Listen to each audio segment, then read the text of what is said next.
العرش العظيم حسبنا الله ونعم الوكيل نعم المولى ونعم النصير وبه نستعين وهو خير ناصر ومعين والصلاة والسلام على أشرف الأنبياء والمرسلين حبيب إله العالمين أبي القاسم محمد اللهم صل على محمد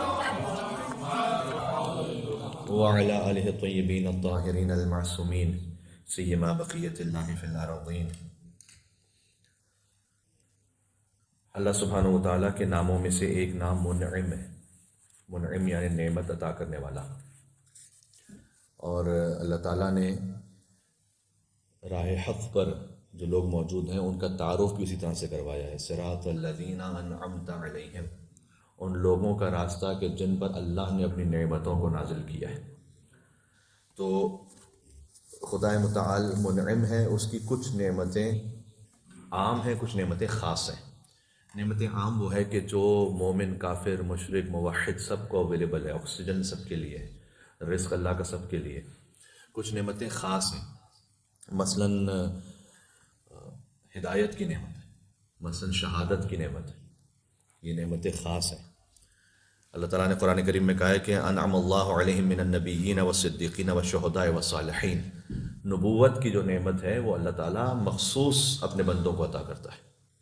اس طرح سے صالحین ہیں، شہداء ہیں، صدیقین ہیں. تو نعمت عام ہے، نعمت خاص ہے. پھر نعمتوں کی ایک اور بائفرکیشن یہ ہے کہ نعمت مادی ہے، نعمت معنوی ہے. نعمت مادی وہ ہے کہ جو ٹینجیبل نعمتیں آپ سمجھ سکتے ہیں کہ جو آپ کو نظر آ رہی ہیں، ہماری مادی زندگی کے لیے ضروری ہے. کچھ ہے جو نعمت معنوی ہیں. اللہ تعالیٰ نے اس کا ذکر اس طرح سے کیا ہے کہ الم نجعل لہ عینین، کیا ہم نے تمہیں دو آنکھیں نہیں عطا کی ہیں؟ دو آنکھیں نعمت مادی ہیں. وَلِسَانًا وَشَفَتَيْن، کہ ہم نے تمہیں ایک زبان اور دو لب نہیں عطا کی. یہ نعمت مادی کا ذکر کرتے کرتے پھر اللہ تعالیٰ نے کہا وَهَدَيْنَاهُ النَّجْدَيْن، لیکن ہم نے تمہیں راستوں کی ہدایت بھی عطا کی کہ صحیح راستہ کون سا ہے. یہ نعمت معنوی ہے، ہدایت کی نعمت ہے. ہم نے اپنے کسی جمعے کے خطبے میں اس بات کو عرض کیا تھا تو مومنین نے اس پر تھوڑا سا اصرار بھی کیا کہ ان نعمتوں کا ذکر کیا جائے کہ جو سورۃ النحل قرآن کریم کا 16واں سورہ ہے. اس سورے کی تفسیر اگر آپ کے پاس تفسیر نمونہ موجود ہے اور آن لائن آپ اس کو دیکھ سکتے ہیں تو اس کو سورہ نعم بھی کہا جاتا ہے، سورۃ النحل کو، یعنی نعمتوں والا سورہ. کیوں؟ اس لیے کہ اللہ تعالیٰ نے اس میں اپنی نعمتوں کا ذکر کیا ہے. ایک ساتھ ترتیب سے آیتوں میں نہیں ہے، جا بجا ہے، لیکن نعمتوں کا ذکر فراوان ہے. اور 40 نعمتوں کا ذکر ہے، 40. اور پھر آیت اللہ ناصر مکارم شیرازی نے تفسیر کے اختتام پر ان 40 نعمتوں کو لائن سے لکھا ہے، 1 2 3 4 5 6 7 8. اس طریقے سے انہوں نے لکھا ہے کہ اس سورے میں کن نعمتوں کا ذکر کیا گیا ہے. تو وقت محدود ہے تو میں آپ کے سامنے فقط ترتیب بار اسے پڑھ دیتا ہوں، اس لیے کہ کچھ نعمتیں ایسی بھی ہیں کہ ہم اس پہ توجہ نہیں کرتے لیکن اللہ تعالیٰ نے وہ ہمیں عطا کی بھی ہے. اس میں نعمت مادی بھی ہیں، نعمت معنوی بھی ہیں، نعمت عام بھی ہیں، نعمت خاص بھی ہیں. دیکھیے کہ کیا کچھ اللہ سبحانہ وتعالیٰ نے عطا کیا. سب سے پہلے اللہ تعالیٰ نے کہا، میں جس ترتیب سے آپ کو سنا رہا ہوں یہ وہی ترتیب ہے کہ جو سورے میں بیان کی گئی ہے. البتہ یہ کہ مختلف آیتوں میں ہے، ایک سیکوینس میں نہیں ہے آیتیں. خلق السماوات، سب سے پہلے اللہ تعالیٰ نے کہا ہم نے آسمانوں کو خلق کیا تمہارے لیے. والارض، اور زمین کو خلق کیا تمہارے لیے. والانعام، اور لائف سٹاک ہے. فیہا دفء، ابھی جو لائف سٹاک ہے مویشی، ان میں فرمایا فیہا دفء، ان سے تم گرمی حاصل کرتے ہو، وارمتھ.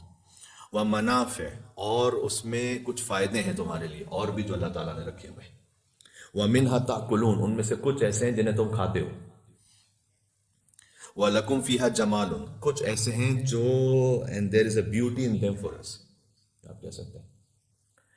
وَتَحْمِلُ أَثْقَالَكُمْ، اور کچھ ایسے ہیں کہ جن کے اوپر تم اپنا بار، اپنا بوجھ لاتے ہو.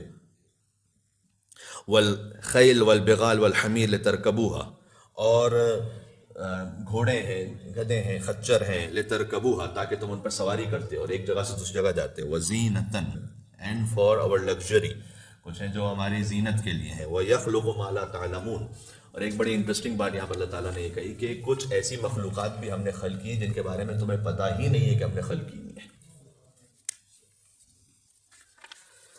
پھر اللہ تعالیٰ نے کہا یہ نعمت مادی ہو گئی.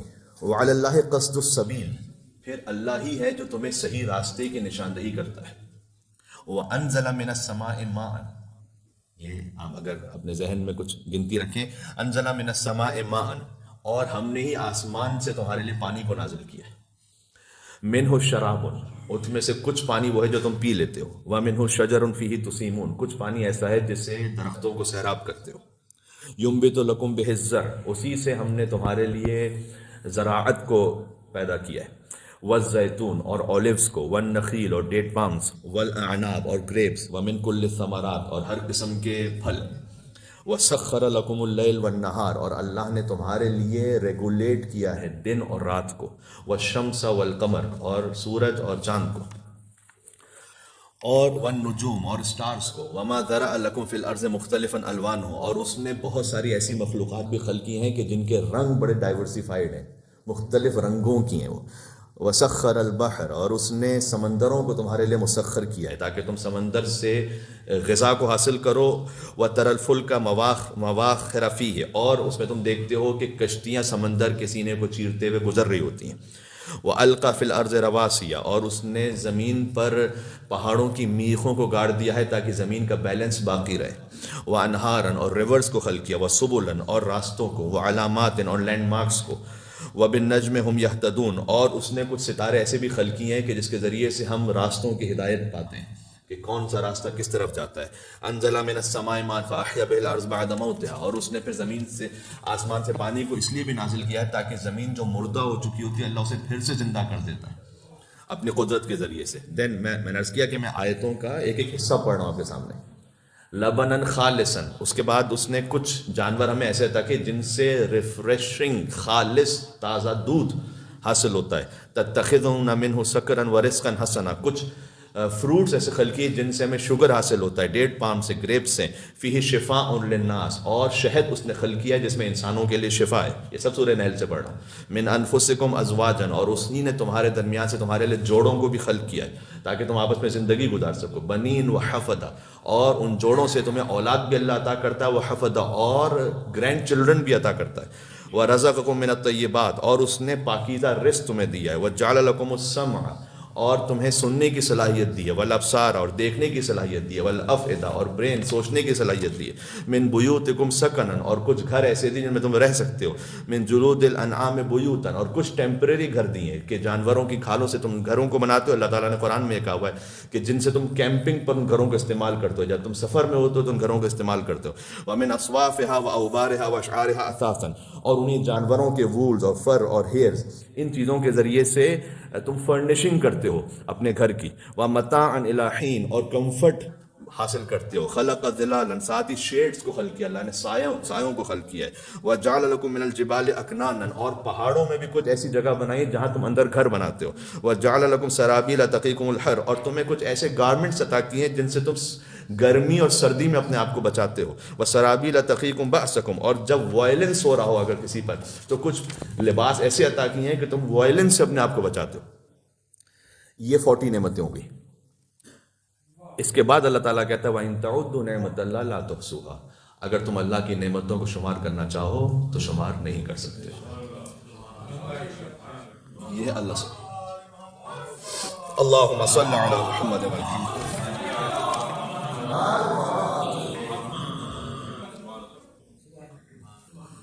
اگر تم اللہ کی نعمتوں کو کاؤنٹ کرنا چاہو نہیں کر سکتے. یہ تو ہم نے 40 گنی ہے تمہارے سامنے. اور پھر آگے آیت نمبر 83 میں کہا، سورہ نحل کی آیت نمبر 83 میں ایک اور بات کہی، یعرفون نعمت اللہ ثم ینکرونہا. کچھ لوگ ایسے ہیں جو اللہ کی نعمتوں کو پہچانتے ہیں ثم ینکرونہا، اس کے بعد اس کا انکار کرتے ہیں. ایک تو یہ کہ کاؤنٹ نہیں کر سکتے ہم، دوسرا یہ کہ ہم انکار بھی کرتے ہیں، یعنی اپنے عمل سے کبھی انکار کرتے ہیں. اس لیے کہ مولا کائنات نے فرمایا کہ اللہ کی نعمت کا کم سے کم حق یہ ہے کہ اسے اسی کی معصیت میں استعمال نہ کرو. تو اگر اللہ کی نعمت کو اسی کی معصیت میں استعمال کریں لہذا اس کا انکار کر رہے ہیں، یعنی کفران نعمت کر رہے ہیں. اکثرهم الکافرون، مولا نے قرآن میں کہا کہ اکثر کفران نعمت کرنے والے، اکثر تو کم ہے کہ جو نعمتوں کا شکر کرنے والے ہوتے ہیں، اکثر کفران نعمت کرنے والے. وقت تھوڑا سا کم رہ گیا ہے. ایک اور نقطہ مجھے کسی ڈیٹیل سرچ کرنا تھا لیکن میں ایک پوائنٹ سنا دوں، اس کے بعد کبھی اور انشاءاللہ آپ کو سناؤں گا تفصیل کے ساتھ. دیکھیں آپ نے دعائے کمیل میں اس جملے کو بار بار پڑھا ہے کہ اللہم اغفر لی الذنوب التی تغیر النعم، پروردگار مجھے میرے ان گناہوں کو معاف کر دے جو نعمت کو آفت میں بدل دیتے ہیں. تو کچھ ایسے گناہ ہوتے ہیں کہ اللہ نے نعمت عطا کی ہے لیکن ہم اس نعمت کو خود اپنے لیے آفت بنا لیتے ہیں. بڑی سمپل سی ایک مثال ہے، وہی کلکار نعمت ہے اللہ تعالیٰ کی. اگر فرض کیجیے کہ اس کو مس یوز کر رہا ہے، وہ 160 کی سپیڈ سے کہیں جا رہا ہے، اس کا ایکسیڈنٹ ہو جائے تو یہ جو نعمت ہے یہ اس کے لیے آفت بن گئی. تو کبھی نعمتوں کا مس یوز اسے آفت بنا دیتا ہے. اس کی مثالیں ہمارے پاس قرآن کریم میں موجود ہیں. سورہ سبا میں اس کی مثال موجود ہے. مثلا سورہ سبا سین سے، اس میں قوم سبا جو تھی، اللہ تعالیٰ نے قرآن میں کہا، میرے پاس وقت نہیں بچا کہ میں ساری آیتوں کو پڑھوں آپ کے سامنے. اللہ تعالیٰ نے قرآن میں کہا ہے کہ ہم نے انہیں اتنی نعمتیں عطا کی تھیں کہ اس زمانے میں، رسول اللہ سے قبل کی بات ہو رہی ہے، اس زمانے میں انہوں نے ڈیمز بنائے تھے جہاں پر وہ بارشوں کے پانی کو اسٹور کرتے تھے، اور وہاں اتنی زراعت اور اتنا سرسبز تھا وہ کہ ان کے سٹیز آپس میں ملے ہوئے تھے. یعنی ہم یہاں سے جاتے ہیں، آپ میلبرن سے باہر نکلیے تو ایک فاصلہ آئے گا تو پھر دوسرا کوئی شہر شروع ہوگا، لیکن ان کے 13 شہر تھے جو ایک دوسرے کے ساتھ ایسے ملے ہوئے تھے. ان کی زراعتیں اور آبادیاں. ان کے پاس وقت نہیں ہوتا تھا کہ وہ ان پھلوں کو اتار سکیں. نیچے زمین پر گرتے تھے، وہی مٹی میں مل کے ختم ہو جاتے تھے.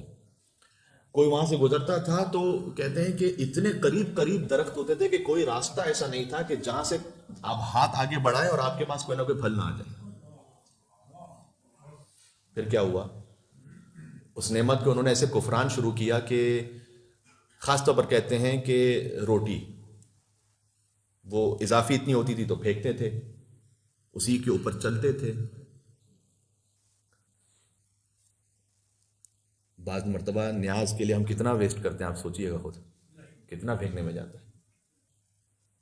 ساتھ میں فرض کیجئے کہ آپ کے ساتھ ایک آپ کا بیٹا ہے یا بیٹی ہے، اگر مائیں بہنیں سن رہی ہیں تو، اور آپ کو پتا ہے کہ وہ زیادہ نہیں کھا سکتے تو آپ کیوں پوری پلیٹ بھرتے ہیں ان کے لیے کہ اس کے بعد وہ پھینکنے میں جائے. اس میں کیا شرم کی بات ہے کہ وہ آپ اور وہ ایک ساتھ ایک پلیٹ میں کھا لیں؟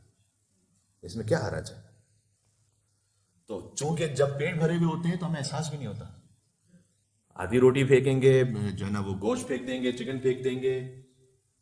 اور میں نے ایک جگہ پڑھا تھا، میں اس کا ایگزیکٹ اسٹیٹسٹکس بھول رہا ہوں اس وقت، لیکن آئی تھنک 70% تھا. ڈسٹ بن ایک بنا ہوا تھا، اس کے اوپر لکھا ہوا تھا کہ I ate more than 70% of the children of the world.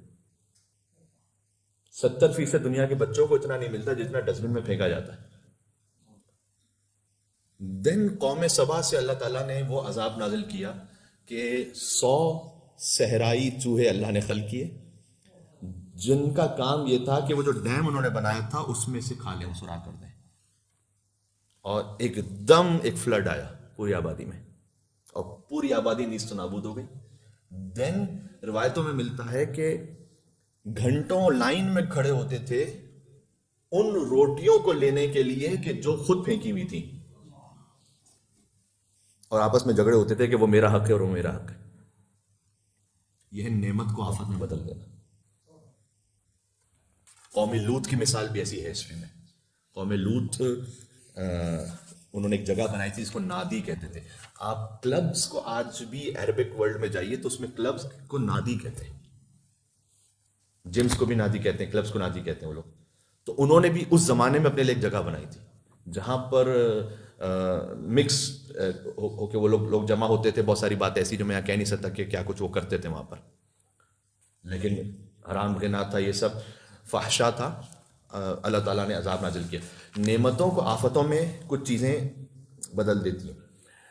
اب کیا کیا جائے، ہم اپنے انڈیویجول لیول پہ کیا کریں؟ دیکھیں، ایک تو یہ کہ نعمت کا غلط استعمال نہ کریں، نعمت کی ناشکری نہ کریں. یہ تو بہت واضح سی بات ہے، بھی واضح ہو گئی. ایک اور بھی چیز ہے، نعمت چھن جاتی ہے اس سے کہ جو صحیح پلان کر کے آگے نہیں بڑھتا. یہ بات واضح ہو رہی. حدیث میں آیا ہے کہ لا مال لمن لا تقدیر لہ، جس کی صحیح پلاننگ نہ ہو بالآخر مال اس سے چھن جائے گا. آپ اتنا زیادہ کیئرلیس نہ بنے. ہر چیز کی ایک درمیانی وسط راہ ہوتی ہے. نہ ہی ہم بخل کرنے والے بنے، اوور پلاننگ کرنے والے بنے، اور نہ ہی بالکل لاپرواہ بن جائیں. اپنی زندگی میں ایک میانہ روی کو رکھیں. یہ میانہ روی چھوٹ جاتی ہے ویسٹرن ورلڈ میں رہتے ہوئے، اس لیے کہ پتہ ہے کہ اس کو کوئی فکر نہیں ہے ادھر ادھر سے، بس جہاں سے ہے وہ مل جائے، ہو جائے گا، کچھ نہ کچھ ہو جائے گا، ورنہ تو کریڈٹ کارڈ زندہ باد، کچھ نہیں بھی ہے تو کریڈٹ کارڈ سے چلتا رہے گا. میں نے سڈنی میں تھا تو میں نے ایک صاحب سے کہا کہ میں نے آج تک زندگی میں کریڈٹ کارڈ یوز نہیں کیا. تو انہوں نے کہا کہ مولوی صاحب میں آپ کا فقط اس بات پر ہاتھ کا بوسہ لینا چاہتا ہوں کہ زندگی میں آپ نے کبھی کریڈٹ کارڈ یوز نہیں. میں نے کہا نہیں کبھی کریڈٹ کارڈ یوز نہیں کیا، زندگی میں کبھی نہیں کیا، الحمدللہ ضرورت نہیں پڑی. اور تو جب یہ سب کچھ ہوتا ہے نا تو پھر وہ صحیح پلان انسان نہیں کرتا کہ میں چادر دیکھ کر پاؤں پھیلاؤں. ایک بات یہ. دوسرا، لا جدید لمن لا خلق له. مجھے تعجب ہوا، پہلے میں سمجھتا تھا کہ حدیث کسی اخلاقی کتاب میں ہوگی، لیکن پھر جب میں نے اس کو سرچ کیا تو مجھے کتاب الکافی میں حدیث ملی ہے. اس کا مطلب یہ، اس کو سمجھانے کا وقت نہیں ہے ڈیٹیل میں، لیکن اس کا مطلب یہ کہ جو پرانا استعمال نہ کرے اس کے پاس نیا نہیں آئے گا. اس کا لفظی ترجمہ یہ، یعنی ہر چیز کو پھینکنا تھے اٹھا کے، بس جو بھی اٹھا کے پھینک دیا، 2 دفعہ پہنا اٹھا کے پھینک دیا، کیا ویسٹ کر دی. یہ حدیث میں جو پرانا استعمال کرنے کا عادی نہ ہو اس کے پاس نیا پھر کبھی نہیں آتا، نیا رہتا نہیں اس کے پاس. بہت مرتبہ ہوتا ہے ایک مثلا لیڈیز نے کوئی ایک پرس لیا ہے، 2-3 جگہوں پر استعمال کیا، اس کے بعد کہا نہیں تو پرانا ہو گیا، چھوڑ دو اس کو. اس کے بعد دوسرا لیں گے، تیسرا لیں گے، چوتھا لیں گے. یہ سلسلہ کبھی نیور اینڈنگ ہے. یہ وہ ہے کہ جو بالآخر نعمت کو آفت میں بدل دے. واضح ہے انشاءاللہ. اللہ تعالی ہمیں قرآن اور اہل بیت علیہ السلام کی تعلیمات پر عمل کرنے کی توفیق عطا فرمائے. بسم اللہ الرحمن الرحیم. انا اعطیناک الکوثر فصل لربک وانحر ان شانئک هو الابتر. نعرہ الصلوات. اللہم صل علی محمد. اللہم صل علی محمد.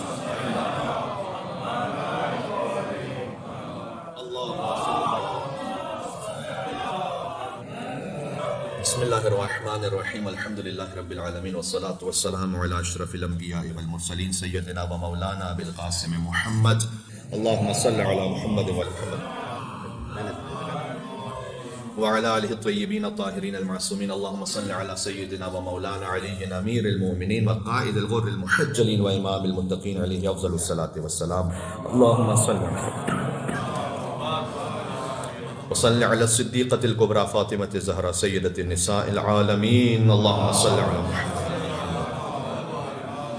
وعلی السبطی الرحمہ الحسن والحسین سید شباب اہل الجنة اجمعین. اللہم صل علی محمد وعلی علی ابن الحسین زین العابدین ومحمد ابن علی باخر العلوم الاولین والآخرین وجعفر ابن محمد الصادق البار الامین وموسى بن جعفر الكاظم وعلي بن موسى الرضا المرتضى ومحمد بن علي التقي الجواد وعلي بن محمد النقي الهادي والحسن بن علي العسكري أئمة المسلمين. الصلاة والسلام عليك صاحب النصر والضمان بيمنه رزق الورى وبوجوده ثبتت الأرض والسماء. اللهم عجل فرجه الشريف إنهم يرونه بعيدا ونراه قريبا. نعرہ الصلوات. اللهم صل على محمد وعلى محمد. نماز جمعہ کا چونکہ ایک محدود وقت ہوتا ہے تاکہ ہم اس کے اصل ترین وقت میں نماز کو پڑھ سکیں، لہٰذا میں مختصر اس لیے ورنہ آج کا خطبہ میں بالکل فقط دعائیہ کلمات پہ رکھ کے چھوڑ دیتا، لیکن نماز آیات آنے والی ہے. فقط اس کی طرف میں اشارہ کر دوں کہ نماز آیات میلبن وقت جو ہم نے کم از کم ہمیں پتہ چلا کچھ ویب سائٹس کے ذریعے سے، چونکہ چاند گرہن اس وقت آپ نے نماز پڑھنی ہے. ایک ہوتا ہے پینیوبرل اکلپس، وہ جو ہوتا ہے اکلپس لیکن ویزیبل نہیں ہوتا ہمارے لیے، اس وقت نماز آیات نہیں ہوتی. نماز آیات اس وقت ہوتی ہے کہ جب آپ ویزیبل ہو، آپ کے لیے آپ دیکھنا چاہیں تو آپ کو دیکھ سکیں. تو وہ ہے 8:09 پر تقریباً، جتنا میں نے دیکھا اس کو 8:09 پر تھا، اور وہ رہے گا 11:03 تک. تو لیکن اس میں بھی ایک جگہ ہم نے دیکھا تھا کہ پینیوبرل ہے 11:03 تک. کم از کم یہ کہ جو ویزیبل ہے جتنا میں شور تھا وہ ہے 9:47 تک. تو پھر بھی اسٹل کافی وقت ہے، اور سب سے زیادہ آئیڈیل یہ ہے کہ آپ نماز مغرب کے ساتھ ہی ملا کے اس کو پڑھ لیجیے.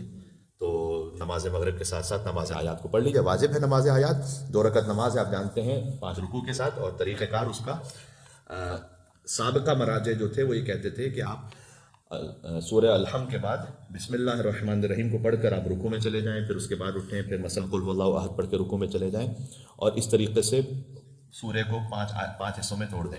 لیکن آیت اللہ سفتانی احتیاط کے مطابق یہ کہتے ہیں کہ آپ بسم اللہ الرحمن الرحیم فقط کافی نہیں ہے کہ بسم اللہ الرحمن الرحیم پڑھ کے فقط رکوع میں جائیں، ایک آیت اور اس کے ساتھ ہونی چاہیے.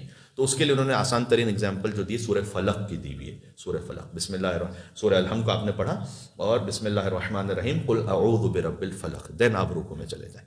رکوع سے سر اٹھائیں، قل اعوذ برب الفلق من شر ما خلق، پھر اس کے بعد من شر غاسق اذا وقب. اس طرح سے اس طرح سے اگر آپ پڑھیں گے تو سورہ فلق کو جب آپ ڈیوائڈ کریں گے تو چونکہ اس کے بسم اللہ کے علاوہ 5 آیتیں ہیں تو وہ 5 رکوع کے لیے کافی ہو جائے گا. دین نیکسٹ رکعت بھی اسی طریقے سے پڑھ لیں اور اس نماز آیات مکمل ہو جائے گی آپ کی. ہم یہاں مغربین کی جماعت کے لیے چونکہ آئیں گے تو یہاں اجتماعی طور پر اس کو پڑھا دیں گے. جو مومنین یہاں ہوں گے ان کو ہم ساتھ پڑھا دیں گے. ویسے آپ اپنے گھر پہ جو ہوں گے وہ گھر پہ پڑھ لیجیے گا. دوسری، چوتھی، چھٹی، 8ویں اور 10ویں رکوع سے پہلے قنوت مستحب ہے. پھر یہ آیت اللہ سستانی نے لکھا ہے کہ اگر آپ 10ویں رکوع سے پہلے بھی پڑھ لیں تو کافی. جیسے رکوع سے پہلے آپ دوسری رکعت میں رکوع سے پہلے قنوت پڑھتے ہیں نا، پھر اس کے بعد رکوع میں جاتے ہیں. تو اگر آپ 10ویں جو رکوع ہے نماز کی اس سے پہلے قنوت پڑھ لیں، مختصر سا قنوت، تو مستحب بھی ادا ہو جائے گا. اگر نہ بھی پڑھیں تب بھی ٹھیک ہے، واجب نہیں ہے. لیکن بہرحال نماز آیات خود واجب ہے. بسم اللہ الرحمن الرحیم. قل هو الله احد الله الصمد لم يلد ولم يولد ولم يكن له كفوا احد. نعرہ صلوات. اللهم صل